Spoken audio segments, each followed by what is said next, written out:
At 2:30, a man's body was found in the McDonald's men's bathroom in downtown Cincinnati. The police were called at 2:15 and arrived at 2:20 a.m. The crime scene was immediately closed off, and the victim had his kneecaps blown out, a symbol of local crime-affiliated deaths. On him was a Glock 9 with a switch and no notable serial numbers, an affiliate silencer, and an unidentified drug-related crystal substance. The information given by the police follows. Witness reported hearing shots fired at 12:30 a.m. within 1 mile radius of the McDonald's location. After these shots were fired, 2 cars were reported speeding away, one white and one red. Witnesses refused to return to the location or identify any of the individuals involved due to fear of personal safety. Outside of the McDonald's, police found a red car with white scuff marks on it. The tags are expired, and the exact make and model of the car was reported stolen 2 weeks ago from 3 blocks away.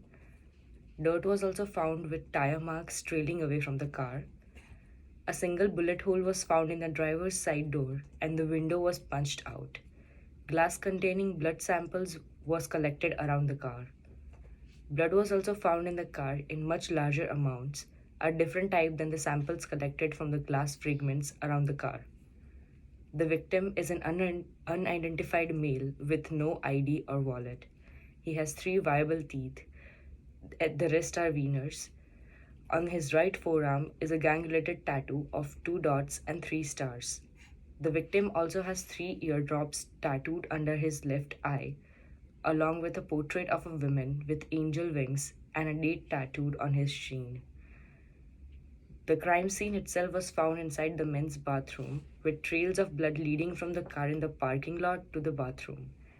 3 bullet holes are found in the floor of the bathroom, with bullets matching the ones found in his knees and his head. Victim has 4 bullet wounds total after autopsy, and blunt force trauma to his head. The victim's blood was also tested, and traces of multiple drugs in varying amounts were found. This is the diagram that was drawn of the McDonald's men's bathroom. You can see that there are blood drops that start at the door, go to the sink, and then end in the handicap stall. There is gunshot residue that was found on his hands, his kneecaps, and the top of his head. And blood was collected from these drops of blood spatter. The gunshot residue was collected from his hands, and there were, of course, things collected off of his person, like the gun, and the drug substance that was also found in his pocket. Everywhere else in the restroom was unconnected to the crime. GC's mass spec was ran on the drug substance found in the pocket. Fingerprints were taken from the victim in the car, then run through the database. Blood typing is done on the blood found in the car, the trail, and on the glass fragments. Infrared spectroscopy is used to identify the car paint found on the car. GSR is looked for on the hands of the victim, inside the car, and inside the bathroom. And density and volume tests are run to identify the type of glass found. With all the tests planned out, we ran a GC mass spec on the drug substance found in the pocket. It was determined to be crystal methamphetamine.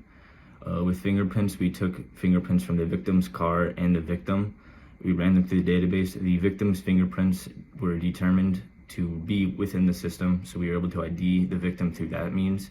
But the other fingerprints found on the car were unknown, leading to no leads.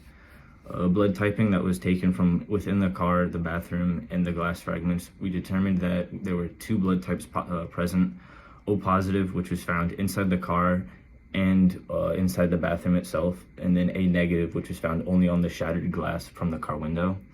An infrared spectroscopy was used to identify the car paint that was found on the car. It was linked to a white Honda Accord.